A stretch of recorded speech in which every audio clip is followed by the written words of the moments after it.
What's going on, everybody? You're watching GTSam. I'm Sam, and we're back with the Subaru Forester 2018 to work on none other than, of course, the exhaust. It's either head gaskets or exhaust on these kind of cars, and so we're keeping it more simple and working on this. Yep, so we have both catalytic converters here for the front and the rear. We have the whole setup right here, ready to go, and I'm going to show you how to do this the best and easiest way, and what tools you need to be doing good and succeed on this. So let's go ahead and get into this right now. As we can see right here, we got our front catalytic converter here. This comes with the whole kit, the gaskets, everything, and bolts, all new. The rear one as well, all new gaskets and material too. So you even got the little ring, you got the insert too. So it's really nice to have. So what we have to first do, jack up the whole car, get your jack stands under there. Then we got to release this whole plastic facing right here too. So we have a bunch of tabs on the sides, and then we have the bolts in the front and towards the rear. So once we get those all off here, we'll go ahead and show you what we need to do next. We got the whole belly pan out, so we have like little tabs up in these corners by the wheel arches, and then you have like bolts here and here, and then here. Now, I'm gonna reveal all the goodness that we need right here. So we got this whole exhaust shield on this whole setup here, but we got to go ahead and get our O2 sensors out. If you have the special tools, I'll show you what those are. If you don't, you still should be able to use a 22mm wrench. Got the clips up here. We'll pop those right out. But go ahead and we'll spray some more Freol. I'm gonna spray more up right in here on the bolts too. And then make sure you're wearing a mask of some sort. Protect your eyes because there will be dust coming down for sure. So this is my tool I'll be using. If you want to see how to get these out officially, go ahead and check out my link in the description below for a video on exactly this. But I'm gonna go ahead, I already replaced these, so I'm gonna go ahead and put my adapter right in here. My wrench, I'm gonna stick it right on top here. We should be good to go. So we're on the driver's side right now, and we have everything all soaked up there. Goggles on here. Put them on the right way.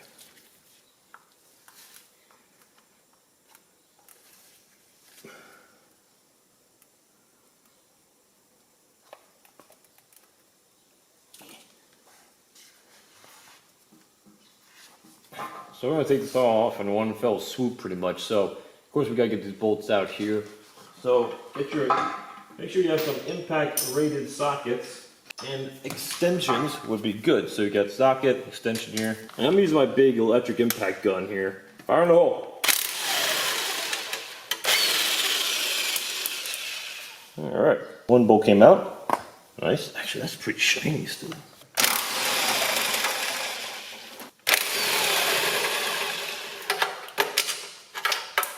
Got it. This is gonna be a little harder to show and tell. I'm gonna do my best.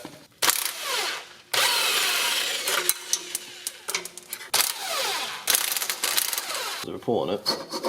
Look at that. As you can see right here, this is a bolt and bracket. I'm gonna spray that down too. Another 14. Good stuff. So it is loose. We got a little bracket there, it's just kind of holding it in place, so we gotta lift up and pull out. So that's good to have it right there in the meantime while we get the rear bolts out for the secondary cat. All right, let's head on back there now too. All right, so plan of attack is on the side here. We're gonna have wrench 12mm on this bolt. This side, we're gonna have a socket going. We got 14. Yeah, we got a 14 here. We'll try this little guy, see if we can get in here a little bit better. Don't be deceived on this little thing. Let's see what it can do.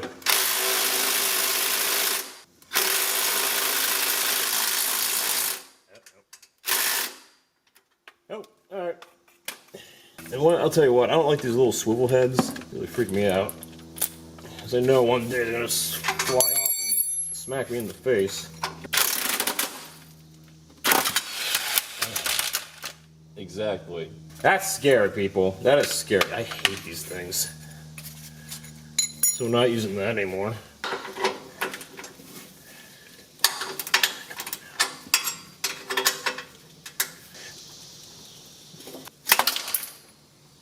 Hey, that works. Nice.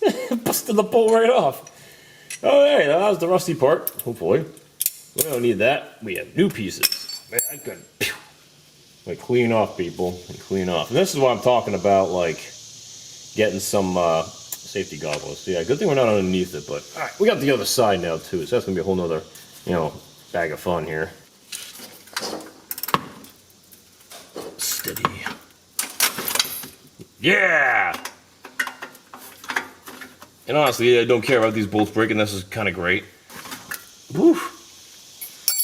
All right, back away, and let the crap fall.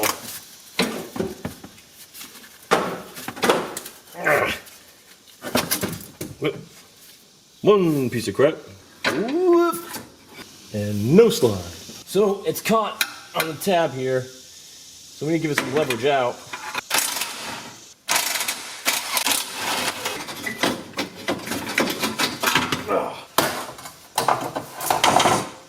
Plan B success. Now we can, there we go. Now we can lift easily and slide up. Very good, very good. All right, well, let me give you a breakdown of what we did here. This is actually quite amazing. Okay, we were kind of stuck right in here. The whole front catalytic converter was on with the one in the rear. But right about here, that's where they couple together. And if you take the two apart, which I think is a great idea actually, do that, cut it here, you can take the bolts out, get the 14s again.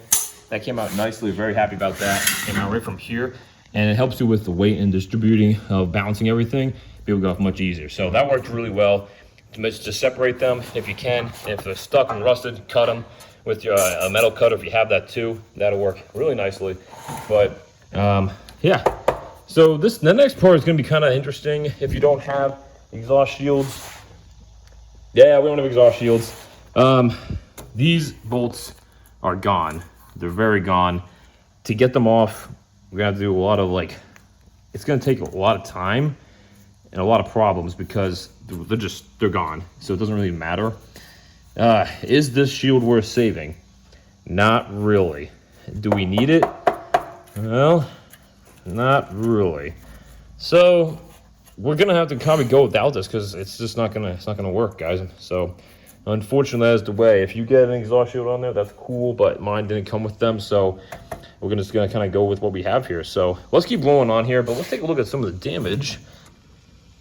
I mean, it looks like there is some damage actually. I mean, you can kind of see that. There, right there. You see it's kind of breaking apart and getting damaged. That's interesting actually. So it very well could be, and there's some discoloration, that yes, this whole thing was starting to crap out. Besides me dropping it right there. But let's go ahead and start getting these all popped back into place. These fresh ones. Right now we're kind of placing everything together here. So we got the stud bolts that go right into here. And we kind of organize everything, make sure we got everything in the right spots, make sure everything goes in here too. Go to parts in here. We kind of lay them out, count everything out, to see where everything has to go so we don't really mess anything up. That's kind of the name of the game here. Of course, we got this exhaust bracket clamp here. It's going to go on this end to this end. So there we go. That's what we got to do. Okay, everything's looking pretty good here. We're going to start just starting to get everything installed here. I recommend we kind of put everything loosely together. Don't torque and tie anything down because you have to kind of shimmy things together. So I'm going to do some of that. Just make sure everything fits properly. Then once everything's in, we can go ahead and start torquing. All right, we've got our gaskets in place because we're about to mount everything up here. Bolts, or these studs are tightened down. You might see a little bit of red going on here. That's correct, Eagle Eye viewer. We have red RTV high temp gasket maker. Okay, cool it. Don't worry. It's not to put in place of this gasket. It's to help just keep it in place for when I'm putting everything together. It's not going to harm anything. In fact, it's going to enhance the gasket making, sealing material. So while we're kind of putting up there, see, it's nice and it's actually pretty stable right now. It's really working well. So we've got both spots right there just to keep everything in place while I'm getting it up there. So it's going to help and make a better seal too. It's kind of like a little hack right there. If you have that, great. If you don't, no problem. But I would also recommend some Loctite on some of these bolts and nuts here, just to keep everything in place from all the vibration here. So let's go ahead and start popping this thing up. Oh boy, I hope everything lines up.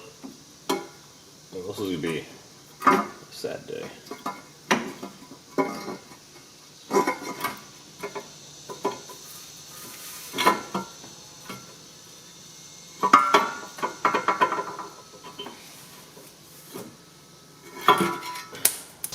Oh, no.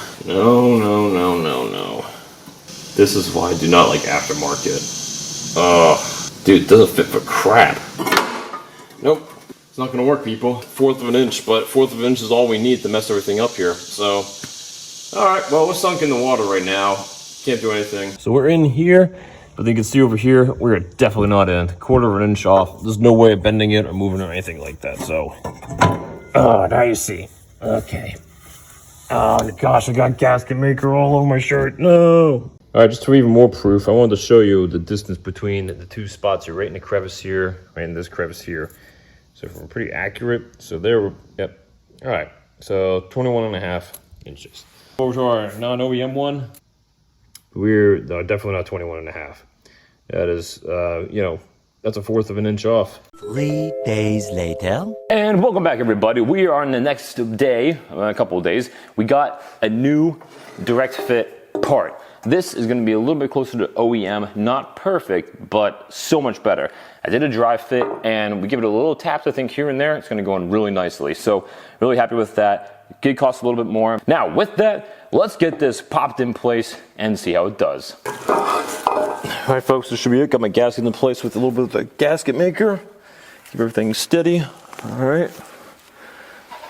Got my goggles on, got my gear. We're ready. Gaskets don't fit right. Here we are, everybody. Once again, problems getting this back in. Okay, I'm pretty lost for words on this. This is bullcrap. Little dusty. So here we are once again, everybody. The problem with these are even the gaskets don't fit right. See, it's pulling here, pulling up there, pulling over here. So you can tell it's just these don't even fit right. So I don't know what people are doing, but for two manufacturers to have the same problem, it's just not right. Everyone, we've made a lot of progress. You can see some metal shapings. Yep, that's me. We have a lot of that, and ta-da! This is definitely some backsider information here. So this doesn't fit once again, and it wasn't fitting really at all. So we had to make some modifications. Once again, as being a good mechanic, you got to do what you got to do. Here's the thing: make this side fit good. This side was not. Everything was off once again by like 1/8 to 1/4 inch, somewhere between there. Just was not fitting. The plan is we get the bolts, get the washers, put them in here, and the same thing here too. Bolt everything in. Everything is very snug margin right now once we hook this side in. So with that, I had to go here, metal cutter, grinder, take these tabs out so we can actually fit the bolts, like the studs for the engine into here. And then I'm gonna bolt it down nice and tight, get our gasket maker, and the bolt right here too. So it goes right to the engine block. So it's very tedious, and it should not be like this. And this is the expensive model too of an OEM fit. So for this not to even fit, this is it's pretty terrible. Well, people, this is it. This is looking good under here. So we're gonna go ahead. Everything has been set for a little over an hour now. So we can go ahead and torque everything down to spec, make sure we're good to go.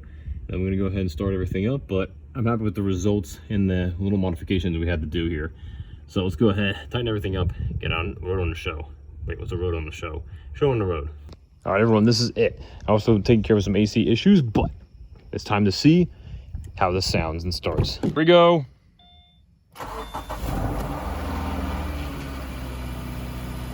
Hey, I think it sounds okay. We'll get some stuff shooting out, but that's normal. Tasty. Holy mackerel. Woo, there we go, all right.